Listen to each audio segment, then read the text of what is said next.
This is NBK, nothing but Knicks. When Sim passed the assist, you know that it's #1 show that breaks down the game. If you can't play defense, stay out my way. Dribble the ball, come down the lane. 5 seconds on the shot clock, who gon' win us the game? You wanna hear Nick updates and trade rumors? Postgame reviews, this the place you tune in. So tell a friend just to keep the ball moving.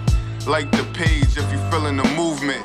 Every game we coming to win. Give us a sub like a player that came off the bench. This is NBK, nothing but Knicks.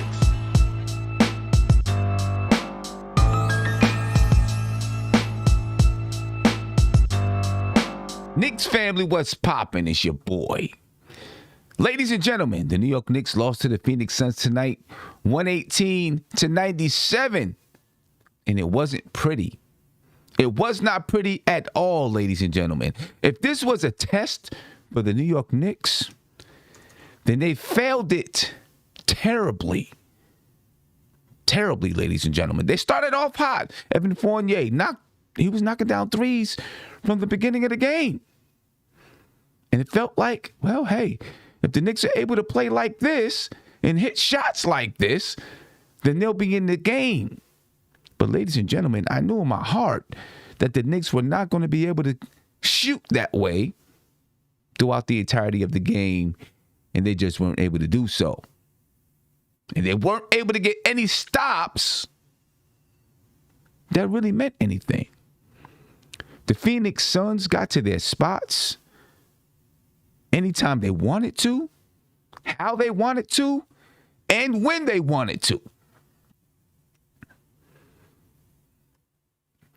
I don't know what else I can say about this game, ladies and gentlemen. The New York Knicks did not play well. And it's on to ATL.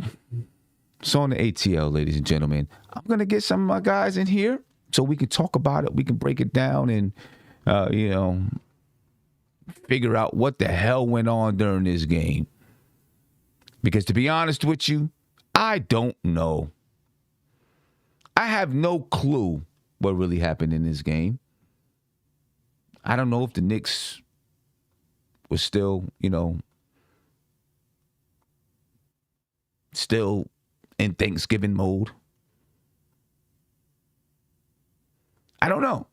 And excuse me for just 1 second. Let me adjust my camera.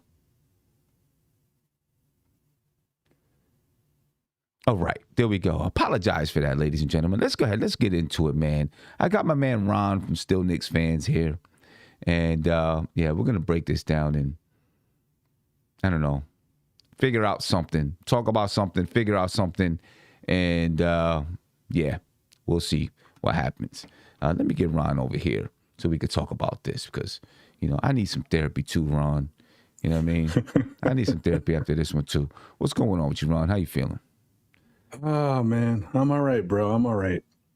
I this is a tough one in the way that I didn't think they were going to win the game, but I thought it was going to look better than what it looked like tonight. I will say that.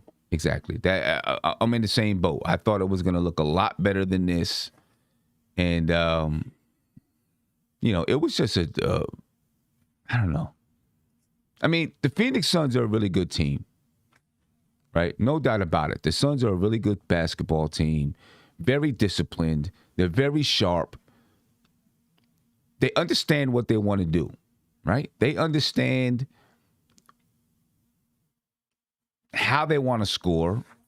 Everything that they do on the floor is with purpose, and they got parts that fit. Everything fits seamlessly on that team. Very well put together team. And, the Knicks, not so much. Not so much, man. And we're beginning to see the seams really starting to crack, I think. If you notice the one inbounds play when Evan Fournier got it to Julius Randle, and then Evan Fournier ran right in front of Julius Randle, and, Randle's like, you're supposed to go around that way. And, that's indicative of the seams beginning to crack open. Yeah, no, and I think it's not even just at this point. I don't even think it's just the starters. I think it's the bench too. The bench is still playing well, but you can see some of their communication was a little all over the place. There was a point where Quickly had the ball and he wanted Obi to come set a screen or go to the other side. And he told Obi, and he was waving him over. Obi was looking at him because I guess Obi knew what the original play was supposed to be. He was waving him over again. Like, Quickly obviously saw something wasn't going to happen. So he was like, come here, come here. And Obi, it took Obi a minute to get it, but he finally did it. But I'm just like, they're missing a step everywhere right now. Yeah. I mean, Phoenix, they played so fast on the offensive side of the ball because, like I said, everything is with a purpose. They know where they want to be and how they want to do it and how they want to get there. You know what I mean? So everything is just like pop, pop, pop, pop, pop. They're not thinking about it. Yeah. And it's crisp and it's sharp. That's what happens when you have a leader like Chris Paul. You have a good coach like Monty Williams, and you got a leader like Chris Paul. You know what I mean? You're going to play that way. And the Knicks just, if there was ever a time, even though they didn't lose by, they almost lost by 30. I mean, they were down 25 at some point, but I think it was 25. But even though they didn't lose by 30 or 35 or 40, they just looked discombobulated. Like, you can really see just everything that has gone bad this season. Everything went bad in today's game. From the offense to the defense to, you're starting to see guys chipper and get on each other's nerves. I don't know. I hope this isn't I had said earlier that I thought if the Knicks played well, this could be a game that propels them forward, right? Because you competed and played well against a championship level team who were playing at, the peak of their powers. Right. It could be something that goes the exact opposite way. You know what I'm saying? And from everything that the Suns did out there on the floor and the way that they played, really picked apart all of the Knicks' weaknesses. And I don't know. We'll see. But we'll see, man. Looking at the box scores for tonight, do a quick rundown. The Knicks were led by Kemba Walker. He had 17 points. Not many assists, not many rebounds. 17 points, 3 rebounds, 2 assists. Next, they were led by Emmanuel Quickly, 16 points, 4 assists, 2 rebounds. And then Evan Fournier had 11 points, but most of those points came, I think maybe all of those points might have came in the first quarter or something. I don't know. Or maybe 2 of them came later in the third, I think. R.J. Barrett had 10 points. Julius Randle only took 8 shots tonight. He was 0 for 2 from the three-point line. 9 points, 6 rebounds, and 4 assists. 4 turnovers. Did have 2 steals and 1 block. But he just wasn't existent out there on the floor. It was like, where's Julius Randle? What is he doing? No Julius Randle. No Julius Randle. For the Phoenix Suns, Devin Booker, ladies and gentlemen. Devin Booker had 32 points, and, there was just no stopping Devin Booker tonight. There was nothing anybody could do. Everything was on point. It was sharp. He was smooth. He took his time to get to where he wanted to on the floor. I mean, he played an excellent offensive game tonight. 32 points, 3 assists, 51.9% from the field. He took 27 shots. It was 44% from the three-point line. That was 4 for 9. DeAndre Ayton had 14 points and 13 rebounds. Chris Paul, 14 points and 10 assists. Cameron Payne, 13 points and 6 assists. Jay Crowder had 11 points. Mikal Bridges had 10 points. And there were times, there was a point in the third quarter where I screamed at my TV. I was like, just get Evan Fournier out the game, because he was missing everything, and then he was letting guys just run past him on defense. And I was just like, well, what's going on? Well, actually, in the first half, I think he missed a shot. Maybe he missed a three. And then on the way back, I mean, he's looking right at Mikal Bridges. He's looking at Bridges and looking at the ball and just lets Bridges go.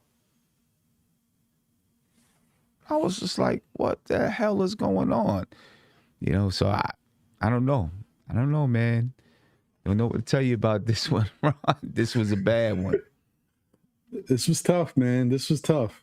Look, for everything that looked great in that first quarter, the way they came out the gate, kind of, moving the ball a little bit, but most importantly, they were hitting their shots. Evan looked really good those first couple shots. I started to feel good about it. I was like, well, this could be interesting. I still wasn't sure if they was going to be able to pull out a victory, but I was like, well, maybe they'll be in this game. But the thing about this team right now is they don't consistently do anything for 4 quarters. They'll start off doing something, running certain looks and plays, and then they just stop for whatever reason. The defense shows them something, they get flustered, and then they don't go back to it. It's like, that's it. You took us out of our offense. That's it. That's it for the night. Right. The offense is over. I don't know what's going on. And then you get a guy like Evan Fournier who was hot. He came out, looking real good. And then, okay, maybe in his mind, he's like, you know what? I got to keep putting shots up. I got to keep going because I'm good. I'm good. I just got to find it again. But it's the type of shots he was taking. He was doing quick catch and shoots where he just planted his feet, not even set. And then I'm like, to me, that doesn't seem like smart basketball. I don't care who you are. Like, even when Devin Booker rushed a couple shots, he missed them. But when he took his moments, he took his time, he set his feet, he squared up, bang, they're going in. It's like certain things it seems like common sense to me. I don't understand what's happening. And then Julius, like, I don't want to kill Julius Randle because when you look at his stat line, it looks like he was non-existent. It's not a typical Julius night when he's not shooting good and he has a bunch of rebounds and he's doing something on the assist side.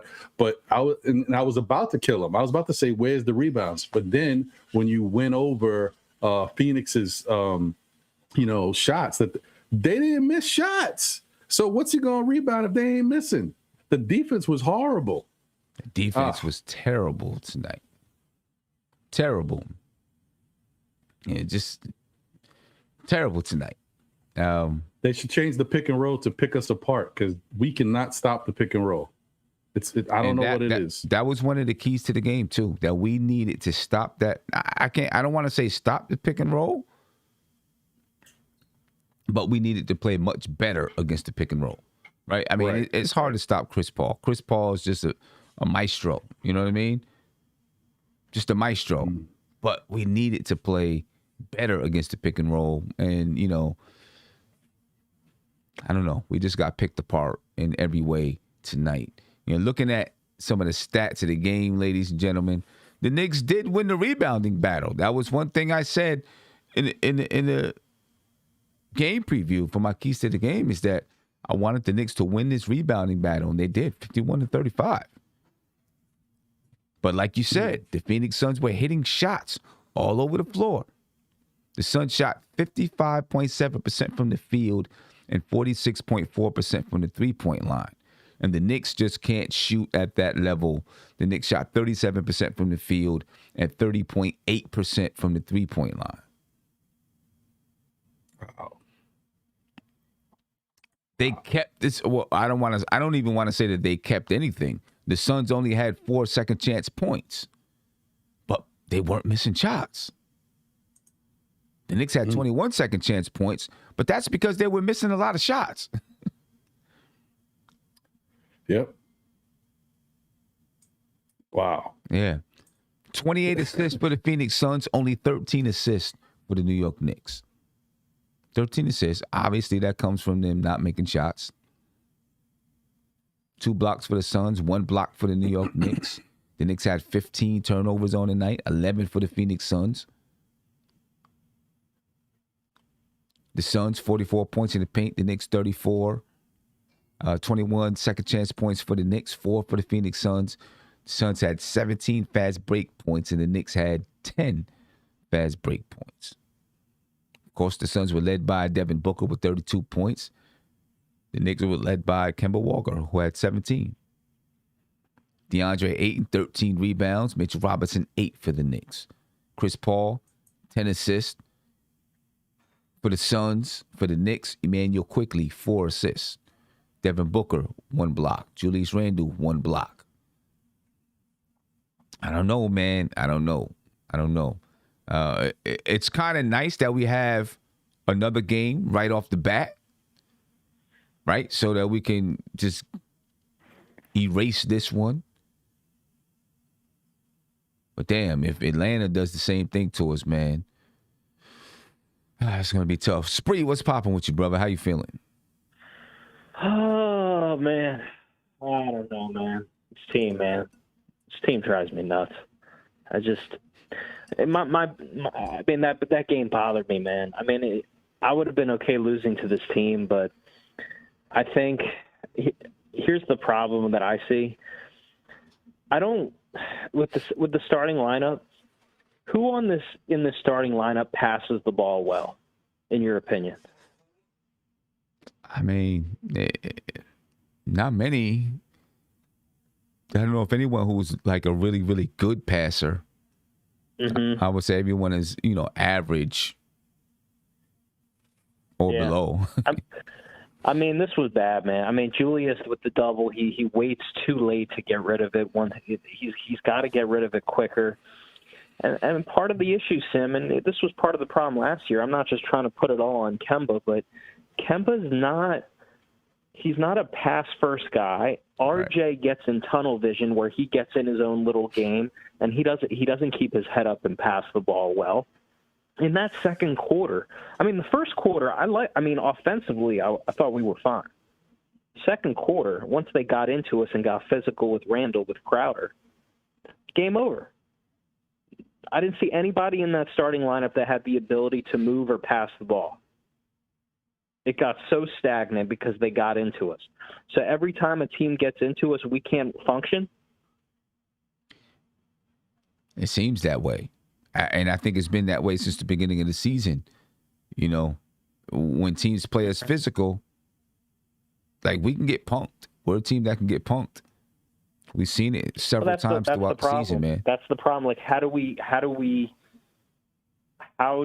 pass the ball? Like, because unless there's a change, I don't really even think anybody on the roster, as much as I love Quickly, he's not a pass first guy. No. Who on this roster can pass the ball at a good level? I don't know. Maybe McBride, but obviously he's not getting on the floor. I mean, like, my whole thing, look, the Suns are really good. I don't want to overreact because they're a championship level team, and we're not going to have to play them every night. I'm well aware of that. My biggest flaw with the team is Julius Randle is probably how we can get our best shots, and he's not even the best passer, but he's probably going to be our lead assist guy, and I think that's part of the problem. Like, we don't have, as much as I wanted to upgrade the scoring around Julius, I think we picked, and this is no knock on Kemba Sim, I think we picked the wrong point guard. I really do. To me, we needed a pass-first guy in there that can guard, and Kemba's not that. I hope he proves me wrong. I didn't like even the intensity. I mean, I forgot. Who was the guy that inbounded the ball when we threw it away and they got a three? Do you remember that play? You know what? I think that was a play I looked away for a second, so I don't remember who. I don't remember. I'm glad you're a smart man. I'm glad you didn't look at that. That's bad. I mean, we have like one of those a game, and like to me, the intensity, like out of a timeout against that team. I mean, you can't. I think it was the Bulls game too. We had the same type of thing. It's just like I don't know why this team has like a 4 to 5 minute little intensity lack of. And then the game's over. The Suns can stretch it. I just don't. Why does the intensity go away? I don't know. I think when you start to get confused like they do on the offensive side and, things start to go awry, I think it starts to zap their intensity. That's what I think. And that's not a good thing, right? You don't want your team to play defense based on their offense. You want or you don't want their energy or intensity level to be based on the offense because that's when your team is going to, they're going to be up and down with their energy levels. Because your offense is always going to be up and down for most teams, right? The offense is going to be up and down. Right. I mean, what would you do to fix this team? I think the pieces. I think pieces need to be changed. I really do. Trades? You would do trades? I think I think pieces need to be changed in order for the team to take a bigger leap forward. Did you want Kemba in the offseason? Did you who was the guy you wanted? I wanted Lonzo Ball. I wanted Kyle Lowry. That's who I wanted, Kyle Lowry. I didn't think that we were going to be able to get him because I knew his connection to Miami. But I actually wanted Kyle Lowry and Lonzo Ball. I was okay with getting both of those guys and letting Lonzo Ball play off the ball and Kyle Lowry be on the ball. I was cool with that. But, that's problems. I don't know. But, at the point right now, we have Kemba. I don't know what we can do throughout the season the only thing we can do is make a trade.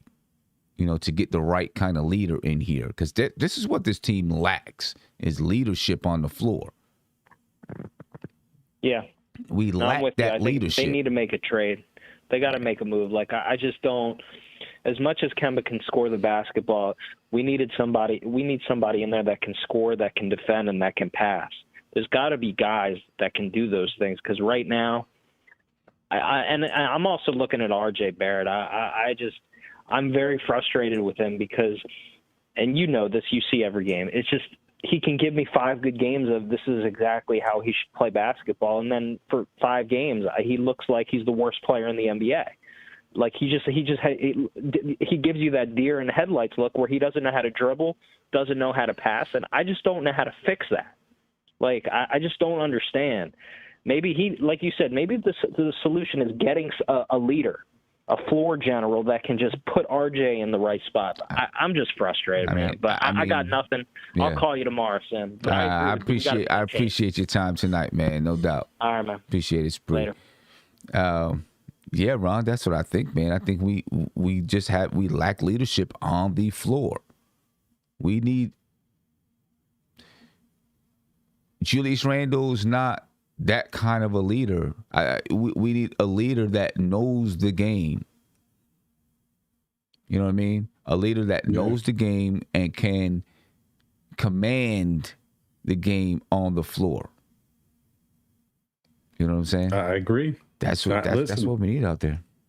I've been saying it all year, Sim. We made a mistake in the offseason. Not because of the guys we brought in necessarily, because those guys fit a need for the team that we did need to address. Maybe we didn't need to address it with 2 guys. Maybe one would have been fine. But the problem is our biggest need that we knew this from last season. We had been saying it all. That was our wish list, was to bring in a floor general. Like you said, your guy was Lowry and second was Lonzo. Floor generals. We needed a floor general, and we didn't get one. Kemba stumbled upon. We were happy because we never even put. Kemba wasn't even on our radar really. And did he fit our need? No. But we were like, oh, Kemba Walker, $8 million, $9 million. Why not? Sure, we'll take him. But it didn't address that need for us, and now it's glaring. Even the skill set and everything that quickly is worked on. I mean, you can't kill the kid because he's still learning. He doesn't have that floor general, ability yet. Can it develop? Yeah, but it's not going to develop in time for this team to get right. We need it now. If we don't get that floor general, this is going to be a long season. Yeah. Do I still think we can make the playoffs? Yeah. Do I think we'll go far? No, not at all. Yeah. And another thing I think we need, I don't think it stops there, unless we get a person who's a jack of all trades, but we need a floor general, and we need somebody who can be on the wing and guard these perimeter players. We definitely need something like that just to kind of break up the monotony of this team and what we have. There's so many things about this team that I like, but then there's all these things that I don't like. And for whatever reason, they can't focus on the good stuff and put that together for 4 quarters. The bad stuff has to keep seeping in.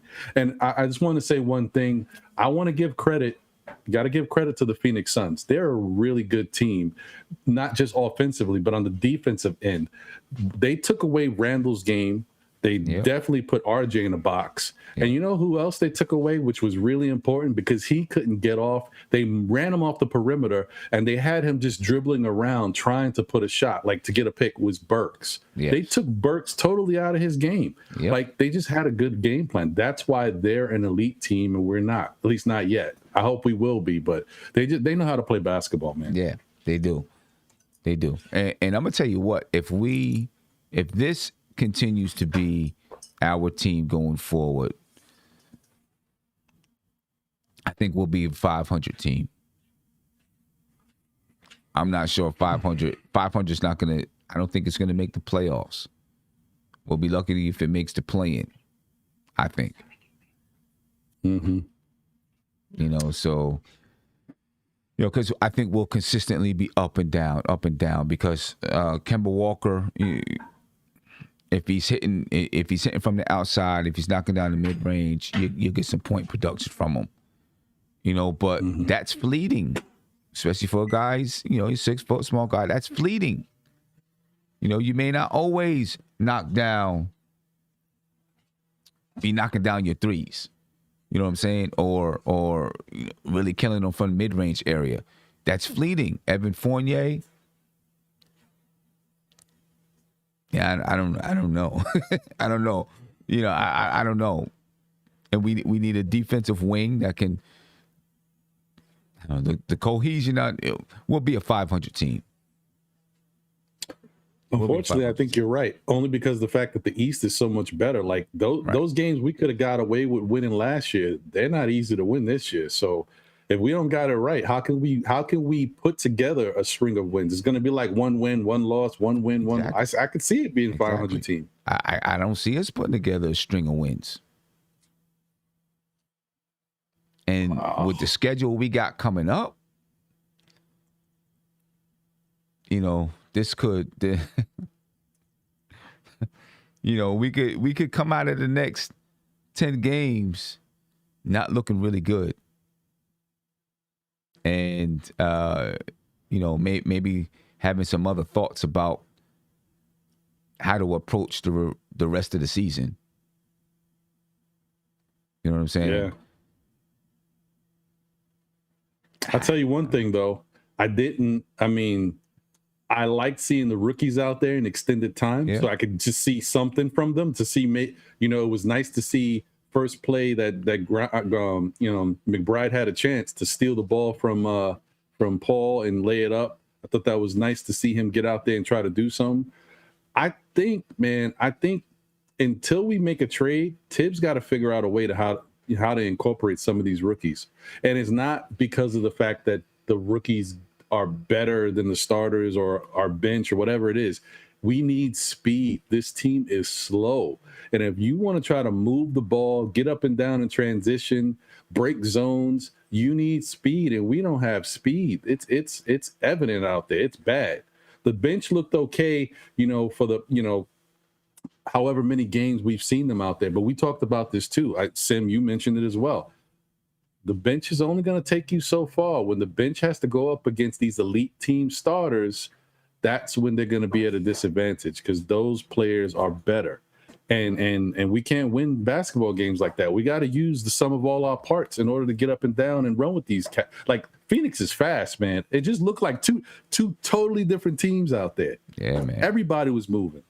And another thing, it made me feel a certain way because I know, like, you know, I was looking at the chat and different things earlier, and people are like, oh, I take our bench against their bench.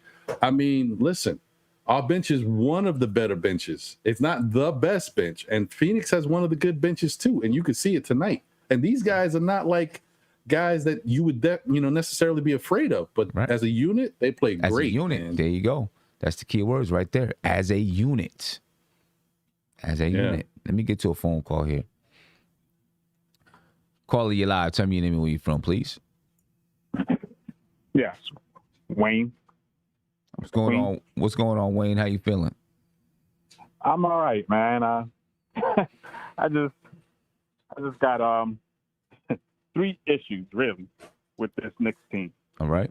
You know, I think the first thing that's glaring is that where they thought they were going to fix the issue with the number 1 option, we still don't have a number 1 option as far as scoring is concerned. You know, on any given team, Julius Randle, R.J. Barrett, it would be like a 3 option. But we still have not solved the issue of a number 1 scoring option. When Randle and Barrett can only go to their left hand, that's going to be an issue. You know? And then Tom Thibodeau, you know, he's never been an offensive-minded coach. He's a defensive-minded coach. So therefore, when the defense isn't working, then the team just falls apart. You know, so, and then we don't even play smart basketball. You know, at what point in time, if we can sit back and we can watch it unfold, anytime they double team Julius Randle, it's almost like nobody has come up to him and say, hey, as soon as you see the double team coming, somebody's open. Get it out your hand. Don't hold the ball. And that's not what they're doing. The ball isn't flowing. The offense isn't flowing naturally like it should be. Yeah, no doubts about that. The offense is it's just choppy, you know. And I don't know how long we can continue to say, you know, let it come together, because we start to see, okay, we can see some things. It looks like, you know, some things could happen, and then we have performance like this. You know what I'm saying? Where you see nothing. Exactly. Where you see nothing. You know, I guess maybe a little bit in the first quarter, but say that again? I said, but at what point in time did we put that on the coach? I mean, I think, you know, it's always going to boil down to the coach and what the coach is able to do, you know, with the players that he has. So I think, you know, that's always going to be, right? It's always going to boil down to the coach. Right. Yeah. You know, it's always going to boil down to Tiz, because the offense seems like it's struggling even more than it was last year. It is, because I think they're trying to, you know, it is. Like, struggling a little bit more. Gracious. 97 points? 97 points. I mean, I don't want to say it is, right? Because we're averaging 107 points per game. At this point last year, we were at like 102. Yeah. You know, but we have some nights that look real reminiscent of, you know, the first half of last season. Right. It's like nobody's cutting to the basket. It's like when Julius has the ball in his hands, first of all, that's not a fast break. They brought Kemba in so that way we can run fast breaks. Julius Randle bringing the ball down the court is not the answer, because how many turnovers has he had trying to bring the ball down the court? Because what he does is he forces it. You know, you have to have a true point guard handling the ball at some point in time. And that is on Thibodeau. Because as soon as they want Randle Holt bringing the ball down the court, the other team wants Randle bringing the ball down the court. They hoping that he brings the ball down the court, because they know as soon as they, you know, they'll lay off, just like AAU. It's like you act like you're not going to double team, and then you just bum rush him, and then he gets confused. Right. To hold on to the ball. Or right. I think part of the issue is when Kemba is running that point guard spot, we most of the time we don't get anything at all. I think that's part of the issue. We got to have a floor general out there that can make something happen, you know, with the rest of the team. You know, if Randle is a guy that you feel you can ISO with, that's one thing. But you got to have someone who can get everybody involved. And Kemba's not the guy that can do it. So a lot of times when Kemba has the ball, we end up almost getting nothing. You know, he's going first. and so, you know, this is where the issue is, because you don't want Randall to be the facilitator all the time, because he's not LeBron James. Right? But then we don't have another option. It's creating a big problem. But Wayne, I appreciate your time, man. Thank you for your call. Yes, appreciate you. And before we go, if you don't mind, just expound a little bit on R.J. Barrett. I'll be quiet from here. Yeah, I mean, you know, I don't know what, you know, listen, RJ's got to get it together upstairs, I think. Not that he's got anything wrong, just like get his head into the game. You know what I mean? He's like Ron was saying, sometimes you just got this deer in the headlights look out there, and you're not sure where he's going, or if that was Spree who said it. You know, he's got this deer in the headlights look sometimes, and he's, you know, lumbering and laboring to even get shots off sometimes. We got to find ways. I think Tom Thibodeau needs to find ways to help RJ get easier shots. Now, some of his shots are easy, right? Like wide open threes. But let's find ways to get him the ball inside, so he's not just shooting from the outside. And if we can maybe get him slashing to the basket, finding ways to get him the ball inside, maybe he gets fouled and goes to the line a little bit more, gets a couple of layups at the basket or something. You can help him to get it going, and then let him move back outside. But, you know, we start to relegate him to being a spot-up shooter for most of the time, and we're not getting anything from it. Exactly, because that's not his strength. Yeah. Hey, I appreciate y'all taking my call. Appreciate you, man. God bless. Appreciate you. Yeah, I mean, it is making it tough, because RJ's not a pure enough shooter. At the end of last season, it looked like maybe he was, but he's not a pure enough shooter to where you can, I think, just be like, all right, he's going to shoot his way out of it. I really do think with RJ, you're going to have to find ways to get him some easy buckets. You know, get some easy shots, some easy buckets at the basket, get him to the line, you know what I mean, and then see the rest of his, the rest of his shots start to fall. I see Andre Bryant said, or maybe it wasn't Andre Bryant. Somebody said RJ has it upstairs but doesn't have the body for it. I don't mean that RJ isn't strong mentally, or I'm just saying he's foggy right now. He's not in the game. That's what I was saying.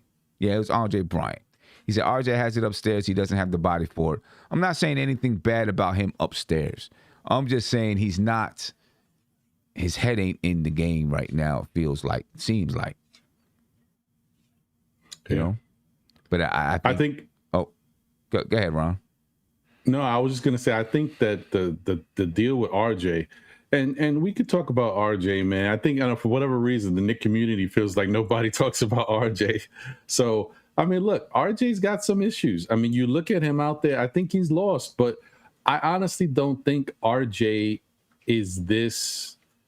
Like, RJ needs someone to help orchestrate the offense, to make the offense flow for him to get his comfortable action going. Like, he needs somebody to help, space the floor so he has the lanes. He needs somebody to be able to set him up on certain picks, on rolls, whatever it is, the back cuts, all that stuff RJ needs. He's not one of those guys that creates his own shot that well. We've noticed that this year. He's been forced to be in a position to create his own shot, and he's been getting swatted. The ball's been taken from him. Obviously, that goes back to the whole thing that even though he's 21 years old, like you mentioned before, Sim, Mark said it, like he's got like slow feet or whatever. Like he doesn't move as fast out there. So, and there's good defenders out there that are quicker and faster. They have good anticipation, and they're really making it tough for him.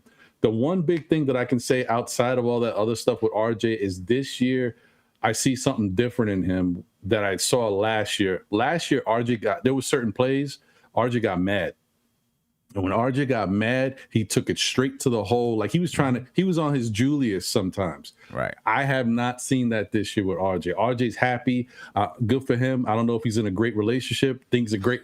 I don't know. This guy, even when stuff is not going good, he just has that stoic face and he shakes his head. But last year he was mad, and I'm telling you, I've been saying this since the beginning of the season. For whatever reason, he don't have that look, and I think, for him, all he can do is try to find that anger and take it out there on the opposing team. Like, use whatever's going wrong and say, no, I got to get to the basket. I got to get fouled. I got to do something. And he's not doing that. Man, is there something going on internally with this team? I've been trying not to ask that question. But when I start to see people bickering, and rolling their eyes and throwing their hands in the air, and to me, it only says that there's something happening. There's been meetings, they've gone over stuff a bunch of different times, and it's not working, or this person or that person continues to do it wrong. And I feel like there's something going on between each other. I don't know if it's Fournier. I don't think Randall and Fournier care for each other too much. Mm-hmm. Just from some of the things that I see on the court. I think their relationship is a little shaky. I don't know. Do you think there's something going on internally? No, I don't doubt that there's something going on. It's real hush hush, very quiet. Mm-hmm. Tibbs ain't gonna let stuff blow up. Like, he's had situations in the past, and I think he wants to keep all that under wraps. And you know how Dolan's got the gag policy in MSG sometimes when it comes to any type of issues.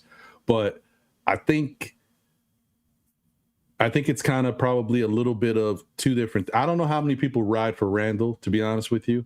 I'm not saying they don't, but if I was on the outside looking in, I would think it's some of the people that have been there, not necessarily happy with the new energy that's come into the Garden with Fournier and Kemba. Mm-hmm. And then there's the new energy that's not happy with the way the team is run through Randall, and how it's not really, it's kind of that mellow thing, back in the Linsanity days, where we knew Melo was going to come back. And we saw how that affected the whole Insanity craze, the ball movement, the hoopla. We was looking great. Melo came back, turned back into ISO ball. Like, I think that there's a combination of those two things going on, Sim. I don't think you far-fetched. Yeah, something somewhere around there. There's something going on, and I think it revolves around Julius Randle and Evan Fournier. Honestly, I think it revolves around those two. Kemba Walker seems to be a quiet dude. He's quiet, mild-mannered. Evan Fournier, I don't know. I mean, I've heard people say that in the locker room, he'll speak up. He says what he's got to say. You know what I mean? And maybe some of the things that he has to say, Julius Randle doesn't like it. Right or wrong, I'm not saying whether it's right or wrong or what he's saying, or I'm not going to speculate on what he's saying. But maybe if he is speaking up in the locker room, Julius Randle doesn't like some of the things that he's saying. And, with that, they're just not clicking them. I just don't see them clicking. Although, they pass each other the ball, and, they look for each other every once in a while. But it just seems like it don't click between them two. Their personalities don't mesh. And that's a big part of playing basketball. When your personalities mesh, a lot of times on the court, it meshes on the court. It flows over to the basketball court. But when, your personalities don't mesh, you can have someone who, your personalities don't mesh, and you can still play together on the court. But sometimes if you don't play well on the court together and your personalities don't mesh, that could be bad. Right. And we saw a championship example of that, right? With Draymond Green and Kevin Durant. Those two don't like each other. They still don't like each other. Right. You know what I mean? Right. But they won. They won together because they knew, they played basketball the right way. They knew what was most important, so they worked it out.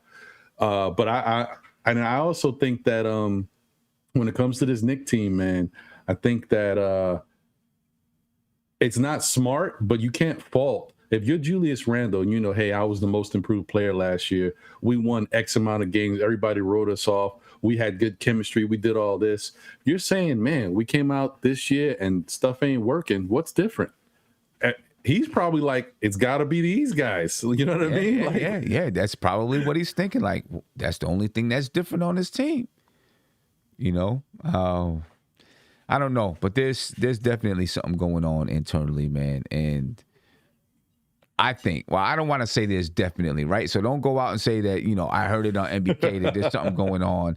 It's a question that I'm putting out there, but I think there is something going on internally, and I think it revolves around those two. Maybe those two are bickering, and other players on the court are like, damn, here they go again. You know what I'm saying? Or little things that said on the bench, like, why did he do that? Or why is he doing this? You know what I'm saying? And it's not clicking. It's not clicking. Big shout out to Jan Rock. He said the reporting was that Tibbs wanted a point guard that could make a more immediate impact, and they would have to develop Zoe into the point guard they wanted. That's Tibbs. I mean, maybe. I don't. It could be. It could be. That could be. I don't know. Either way, you need a leader, and Kemba Walker's not it. No doubt about it. Because a leader, I think, would help resolve these issues. A point guard who can really facilitate would help resolve these issues if there's any issues between Julius Randle and Evan Fournier. Right. And you know what? At the very least, with Alonzo Ball on the team, even if he's not necessarily ready to or should I say, he's not going to be running the offense the way you'd like him to be right away, and you want to kind of groom him. While all that's happening, you got a guy who can knock down a three and plays really good defense. Like, come on, man! I don't know what am I missing here? Right, right. Pete Ramos said it'll come out this week with this schedule. You might be right, because this schedule that's coming up is going to be a tough, grueling schedule. You know what I mean? And when if you're already not clicking, and then you get that kind of pressure, a lot of things could come out. You know what I mean? Marvin Smith said Rondo would be that guy. Maybe he could be. He could be. I don't know if the Lakers are going to give him up. I guess for the right piece, the right draft pick or whatever it was, they probably would. You know what I'm saying? But also I think they want that security because the Lakers are old. So they probably want, someone like him. But I think he could be that kind of a guy for this team. Let's hear Tom Thibodeau and what he thinks about tonight's play. Interested to hear this because I didn't get a chance to hear it yet. This Suns team, not only did they play fast, but they also played. Oh.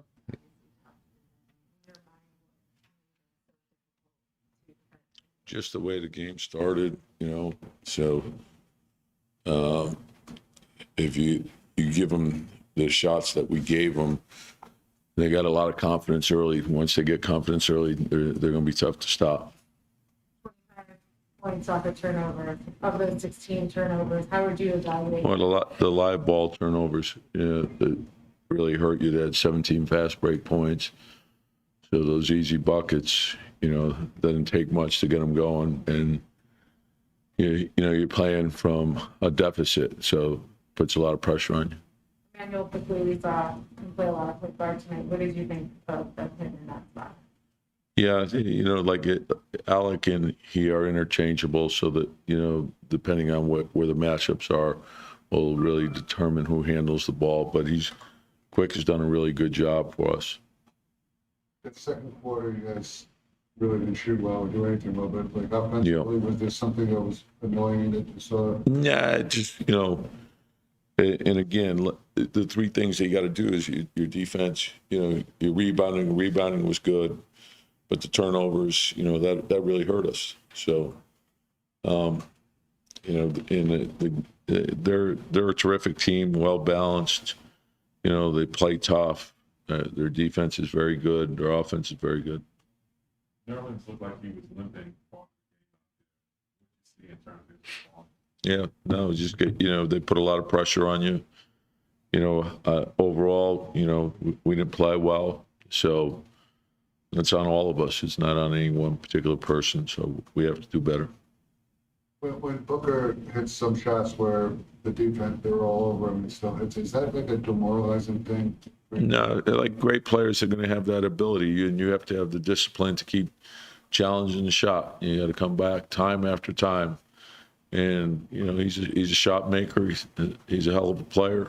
So you don't guard him individually. You have to guard him with your team.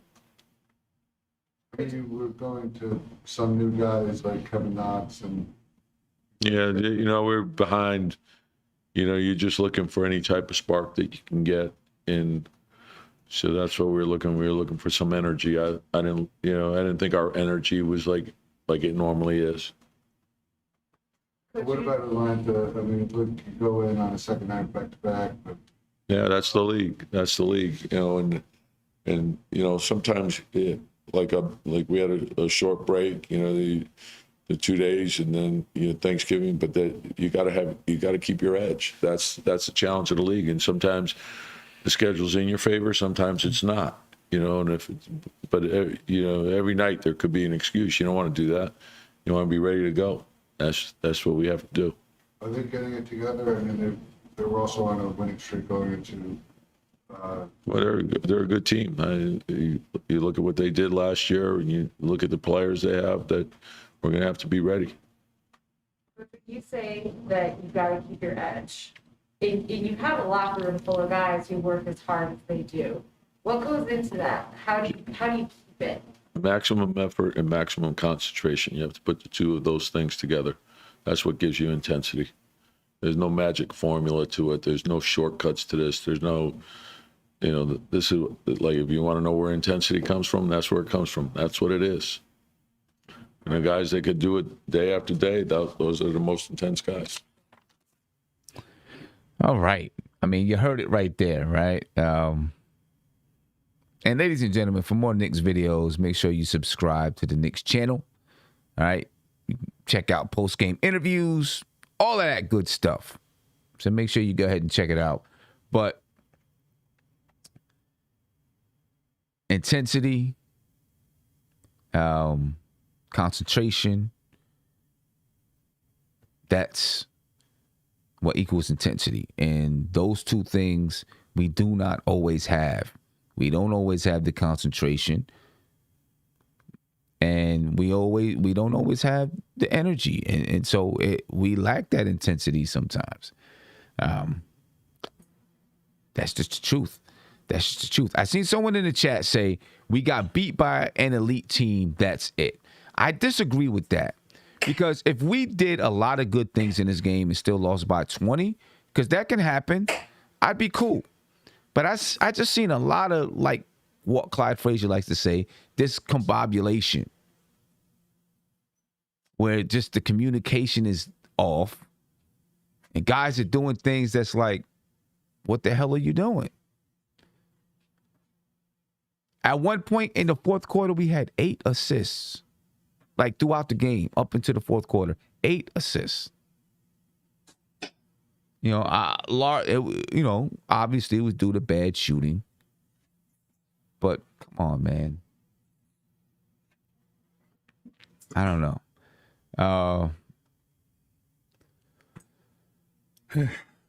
I did like seeing Quentin Grimes out there. I thought Quentin Grimes played good, and I think in the third quarter I would have just tried it out. Devin Booker was cooking anyway. I would have said, let's put Q on him and just stay to his hip. No matter what happens on the floor, don't help off of Devin Booker. Just stay on his hip. Don't help off of him. But hey, and Booker probably still would have scored, but I would have gave it a go. I would have done the same thing too.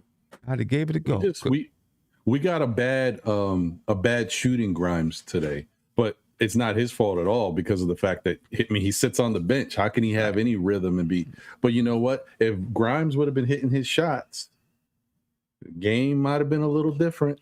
And I mean, listen, I would have. How does Devin Booker have 19 points, whatever he had, and at the end of the half, he's wide open in the corner for 3? in the third quarter. You know he had 22 points at halftime. How's he get a walk-up three-pointer with nobody around him? It doesn't happen. You assign somebody and say, you are in his pocket. You don't leave him. If we get a rebound, the first thing you do is, or if they get the rebound, the first thing you do is go find Devin Booker. This is your job right now. Go find him. Anytime we're on defense, you find him. Don't look to help out anyplace else. I'm saying put somebody in his pocket. But we didn't do that. We just let him go ahead and get loose. I mean, the best way to stop somebody is to not let them touch the basketball. And, and I'm not saying it's easy because obviously they're going to set screens and they're going to do things like that. But I didn't even see us try to do that because someone who's scoring like that, you don't let them. They're scoring hard. They're making tough buckets already. Now you're going to give them some easy buckets? I don't know. But I was glad to see Quentin Grimes out there. Yeah. Let me ask you something, Sim. When you have a game plan for a team like Phoenix, and Phoenix is a high three-point shooting team for the most part, they're I guess one of the top teams in the league, I would think, at least from what I've seen. Why isn't the game plan to say, you know what? I don't want Booker to beat us, and I don't want this person to beat. Because to me, it came down to two people. And I know they got a bunch of other weapons on. I mean, Mikal Bridges could have killed us with threes. Chris Paul wasn't even looking for his shot the whole night. The whole night he wasn't even shooting. Right. But why do you let I say in the beginning, RJ was playing decent defense on Booker, and Booker even hit a three wet right in his face. And RJ was right there. But that didn't happen the whole night. Then you start seeing Booker leak out. He's wide open in certain spots. Like you said, wide open in the corner. There was other spots he's wide open. The trailer's nowhere near him. I don't understand. Then this is everybody's matchup. Crowder versus Julius. And all of us would have thought that Julius would have killed Crowder in that matchup. And Crowder got the best of him. I don't understand. And there was points where Crowder was wide open and Julius wasn't getting out there to him. Yeah. When I see stuff like this, goes back to the thing, Sam. I told you, I don't know. I've said this so many times. I hate when I don't see the Knicks put the effort that they need to put out there to be in these games. It's one thing to lose. Look, I don't care what anybody says. Phoenix is a better team than the Knicks. Yeah. Could we have beat them if we played a good basketball game? Yeah, but technically they're a better team than us. That just means we've got to do everything right in order to beat them. Kind of like when Orlando played us. I'm sure his coach knows on paper the Knicks are a better team. But he coached his team up and said, look, this is what we got to do to beat these guys. And they beat us because they did it. And that is what we're missing. Yeah. And I don't want to say that it's all on Tibbs, but a lot of this is on Tibbs because even when you were talking right now, you made me think of football. All the stuff you were talking about with the team, execution, intensity, focus. If this was a football team, the first piece of blame would go to the coach because football is different. If your team is getting penalties, offsides, they're not doing this, they're dropping balls, that's focus. That's all coaching. Right. Why can't it be the same for basketball? To me, this goes on Tibbs. Something's not right. Yeah. I'm not saying we got to get rid of Tibbs. I like Tibbs. Right. Yeah, Tibbs is still a good coach. Something is amiss somewhere. Something's going wrong. Something's up. Because a lot of the little mistakes that we make, just stuff that points to lack of focus, a lot of those we weren't making those type of mistakes last year. We weren't making them. Now, the only thing missing from the coaching staff is Woody. A lot of people have been saying that. Yeah. He's the only one missing from the coaching staff. I don't know, man. I don't know. Big shout out to Quiet Money, man. Looking forward to seeing you on the 30th as well at the live podcast and watch party. Yep, ladies and gentlemen, Knicks versus Nets. They play November 30th. That's Tuesday. There's going to be a live podcast and watch party at Legends, New York City, beginning at 6 p.m. I hope to see you there. It's a free event. We just gonna get there, get together, and have a good time. You know what I'm saying? So make sure you register. There's a link in the description of the videos for you so that you can register. All right. Go to nbkfam.com. You can register there. All right. So make sure you join us. But Quiet Money, thank you for the super chat. He said, Kemba is not good for this team. He's at the core of our problems. Please send him home and watch us flourish. I think it's more than just Kemba, though. He's a part of it, but I think it's more than just Kemba. And I don't know. I don't know what we're gonna do, Ron. To be honest with you, I don't know where we go or what we're gonna do. But I do. I think it's personnel. I mean, part of it is coaching, part of it is personnel, and then I think the chemistry, the locker room chemistry, may be a little rocky. And we don't have outside of a floor general. Like, just forget the floor general fact. We know we need that. We don't have a true leader on this team. Yeah, somebody that right. commands the respect of this team. I thought Rose was that guy, but there's just so much going on that I don't know. Maybe the fact that Rose is also an introvert, maybe he just doesn't promote it the way we need it. We need something. We need a vocal guy, a vocal leader that's gonna get in somebody's ass. You know what I'm saying? That's what I think we need. It's not on this team. We got a bunch of nice guys on this team. You know what I mean? We need that.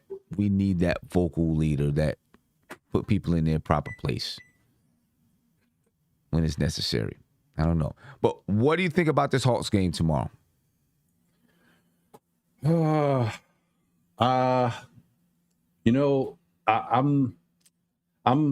little, I don't know, because I'm worried about it, but I'm not as worried. I know there's some people that are freaking out. They're thinking, oh man, if Phoenix did this to us, then the Hawks is going to do the same or maybe even worse. I don't think that. I do think that we can still lose to them. Mm-hmm. And I think the Hawks is a tough cover for us because of the way that they do the pick and roll as well with Rayford. I think it's tough for us as well because he's Rayford Trae Young. I'm not calling him Trae. Forget him. That's his government. That's his name. So I think we're gonna have a little bit of a problem with him. And if we can try to contain him, I think we have a chance to win the game. Forget all the other stuff we got to work on as well. We got to work on making sure we move the ball. Like, there's no reason that we should ever have less than 20 assists in the game. For this type of team, for this type of offense, somebody in the chat said earlier, what type of offense are we running? I don't know. I have no clue. And if we are running something, I'm sure we're not executing it properly. So I think tomorrow's game, the first point of emphasis is being able to contain that pick and roll and try to contain Rayford, Trae Young, from getting his little floater game off, and don't give him easy 3-point opportunities. We need to shut down this 3-point line. I know Tibbs doesn't like this. I know his whole mantra is, I guess, to let guys shoot because 3-point shots are harder to make. Not when you play good 3-point shooting teams. So tomorrow night, we got to take the 3-point shot away as best as we can, force him into the paint where you got guys like Mitch, you got guys like Nerlin, maybe a little help from Obi here and there to try to block some of these shots or at least deter them. Let's try to win a different way for once, because this ain't what we're doing right now ain't working. Yeah. I agree with you. I think, listen, if Trae Young gets off, which, can definitely happen with Kemba Walker guarding him, we're going to be in trouble. Last year, towards the end of games, if a guard like Trae Young or Damian Lillard was really hurting us, Tibbs would send traps, right? He'd send 2 just when they crossed over half court. I'm tempted to say let's try to do that earlier in the games this year. We got guards like a Trae Young or whoever that we struggle with. Let's send some traps early. Maybe we just don't have the personnel to do it, and he doesn't trust them. Send some early traps, get the ball out of their hands, and see if we can rotate. You know what I mean? Because I don't want to see Trae Young getting into that screen and roll with Clint Capella and killing us all night long. I just don't want to see it. You know what I mean? I'd like to get the ball out of his hands, see if somebody else can do something. Right now, the Atlanta Hawks, they're 11-9. They've won 7 straight. We just faced a team that won 14 straight. They won their 15th against us. The Hawks are on a 7-game win streak. And they're one slot above us in the standings. You know what I mean? So we're playing a hot team. We're playing a hot team right now. Well, the other thing is,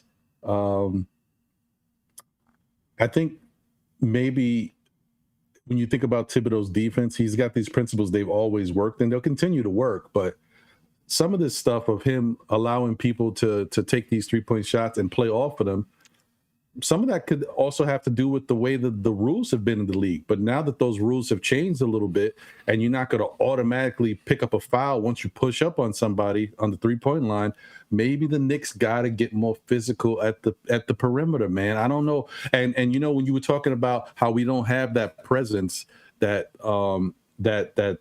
person that's going to get in people's ass and kind of wake them up. And we kind of had a little bit of it last year. He wasn't always vocal, but he had his moments and that was Bullock.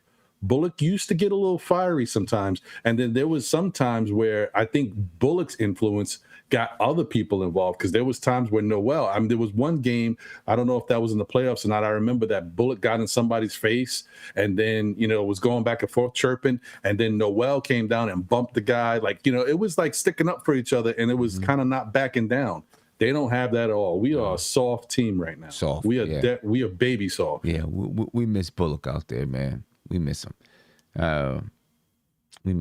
Greg said, vocal leader, you say, Sim, who's more vocal than Tibbs? I'm not talking about from the sideline. I think that's a different type of a vocal. You need to have someone on the court, a player who's on the court, setting things straight.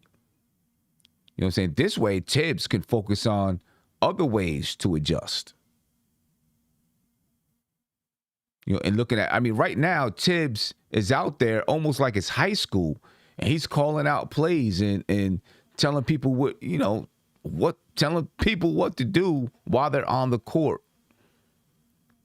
I think we need to have a facilitator and a leader that can do that. Then Tibbs can worry about other adjustments. You know what I'm saying? Yeah. So I'm not talking about just someone screaming and hollering and yelling, OB or whatever. Yeah. I'm not just talking about that. I'm talking about a leader that can put people in the right positions on the floor without the coach telling them to do it. A leader that can make on-the-ball adjustments without the coach having to do it. A leader that's out there and can feel the temperature of the basketball game on the court and make the proper adjustments. You know what I'm saying? I'm talking about those type of guys. And a guy that's vocal. You need to have a player amongst the players who's very vocal, in my opinion. Who can communicate the coach's message to the players in the players' language. Someone who has respect from the team. That's what I'm talking about. That's what I'm talking about. There's got to be you got to have at least one, in my opinion. To help your team to be successful. We don't have it. But anyway, maybe a guy like. But he doesn't give us that floor general that we need. So that's why it would be nice to find somebody who fits all the boxes. It's tough out there, but Patrick Beverley would definitely give us one of those things. Yeah. He'll change something. Yeah, he would help. Yeah, I don't know. We'll see. I think it's going to come through a trade. I'm pretty sure. I'm confident in this front office, so I do feel like Leon Rose and them see the same things. And whatever is going on internally, they know about it. And they know who is the culprit as far as whatever's going on internally, I think. Mm-hmm. You know? So I'm trusting them to make some changes. We can't do anything, because of, we signed a couple of players or whatever. We can't do anything until December the 15th. But I'm trusting that they're looking and they're watching and they are talking to Tibbs and figuring out from Tibbs what this team needs. And they're going to try to make some moves to make it happen. I'm hoping so. Yeah, I think you're right. I think hope you're so, right. Because if not, I think we're going to be meddling at 500, which is a step backwards from last year. Right? We'll be meddling at 500. And because of the way our offense is, unless something changes drastically, if we keep the same team, unless something changes drastically, even if we get into the playoffs, I don't think we don't have a strong enough defense, and we definitely don't have a strong enough offense. It'll be a quick 4-0 in the first round, probably. Right. You know what I mean? No. Yeah, we one and done. This team right here is one and done. Yeah. If we're lucky enough to get in. Right.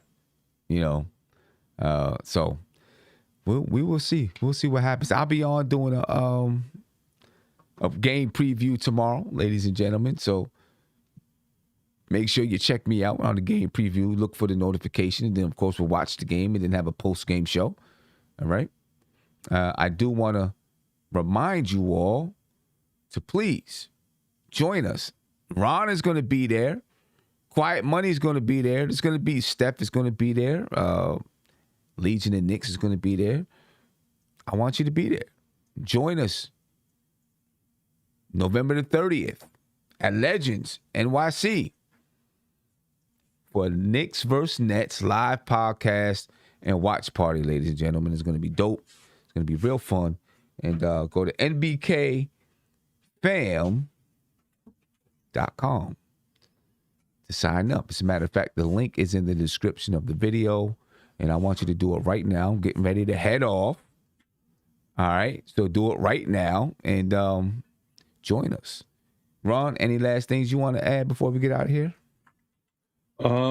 Just, listen, guys, I know it looks bad. It looks really bad. We've got a lot of stuff to work on. Will we be able to fix everything with this current roster the way it is? I don't know. But I will tell you one thing. As much as we want to point the finger and blame everybody on the court for each different thing, I just want to say it's not all on Tibbs. It's not all on the players.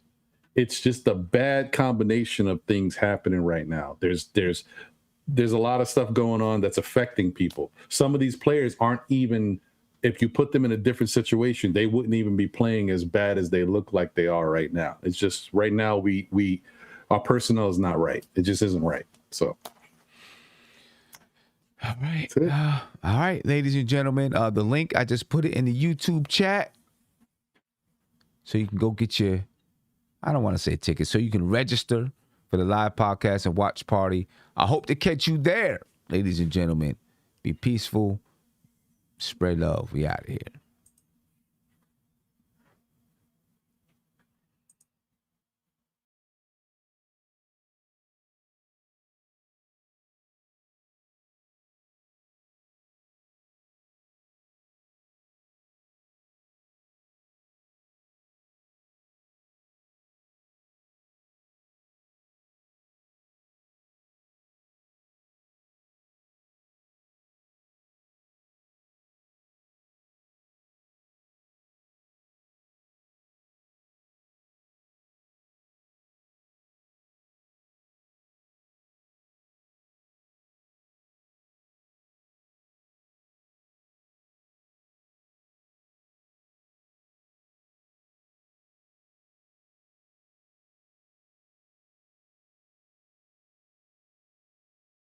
This is NBK, nothing but Knicks. When Sim passed the assist, you know that it's Number one show that breaks down the game. If you can't play defense, stay out my way. Dribble the ball, come down the lane. 5 seconds on the shot clock. Who gon' win us the game? You wanna hear Nick updates and trade rumors? Postgame reviews, this the place you tune in. So tell a friend just to keep the ball moving. Like the page if you feeling the movement. Every game we coming to win. Give us a sob like a player that came off the bench. This is NBK, nothing but Knicks.